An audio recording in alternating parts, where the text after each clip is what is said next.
প্রধানমন্ত্রী তারেক রহমানকে ভারত সফরের জন্য আমন্ত্রণ জানিয়েছে মোদি সরকার। এ বিষয়ে দুই দেশের কূটনৈতিক পর্যায়ে আলোচনাও চলছে বেশ কয়েকদিন ধরে। তবে এখন পর্যন্ত এ বিষয়ে আনুষ্ঠানিক কোনো সিদ্ধান্ত নেয়নি ঢাকা। এ অবস্থায় প্রধানমন্ত্রীর ভারত সফর নিয়ে নয়াদিল্লিকে স্পষ্ট বার্তা দিয়েছে বিএনপি সরকার। বিস্তারিত জানাচ্ছেন শেখ ফরিদ। আগামী সেপ্টেম্বরে নয়াদিল্লিতে অনুষ্ঠিত হতে যাচ্ছে ব্রিক্সের 18তম শীর্ষ সম্মেলন।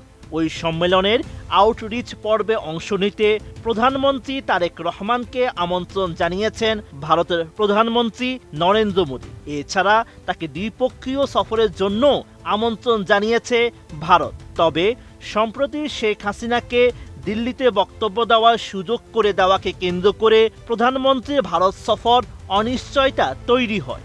এরপরই ঢাকায় কূটনৈতিক তৎপরতায় জোর দেয় নয়াদিল্লি।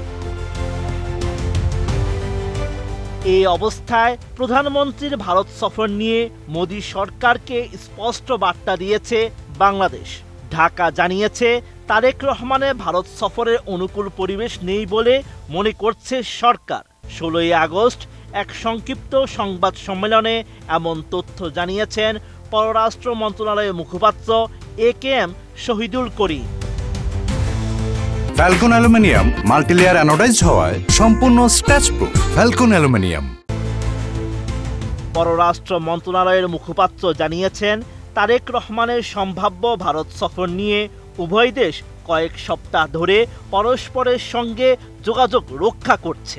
তবে আন্তর্জাতিক অপরাধ ট্রাইব্যুনাল কর্তৃক মানবতা বিরোধী অপরাধের দায়ে দণ্ডপ্রাপ্ত আসামি শেখ হাসিনা গত 5 আগস্ট নয়াদিল্লিতে যেভাবে প্রকাশ্য সংবাদ সম্মেলনে কথা বলেছেন, তাতে এই প্রক্রিয়ার পরিবেশ বিনষ্ট হয়েছে।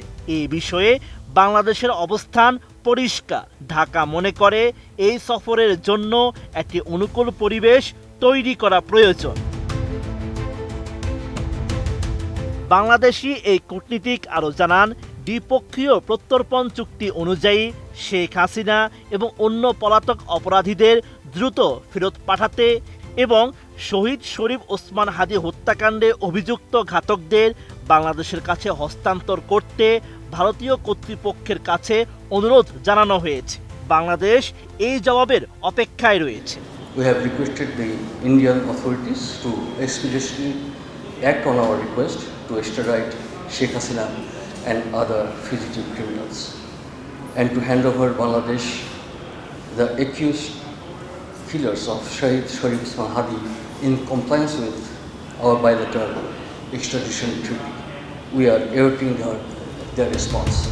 ওই সংবাদ সম্মেলনে সরকারের পক্ষ থেকে পুনর্ব্যক্ত করা হয় সার্বভৌম সমতা, জাতীয় মর্যাদা, একে অপরের অভ্যন্তরীণ বিষয়ে হস্তক্ষেপ না করা এবং পারস্পরিক স্বার্থের ভিত্তিতে প্রতিবেশীদের সহ অন্য সব দেশের সঙ্গে বন্ধুত্বপূর্ণ দ্বিপক্ষীয় সম্পর্ক উন্নয়নে বাংলাদেশ ফার্স্ট নীতি অব্যাহত রাখবে।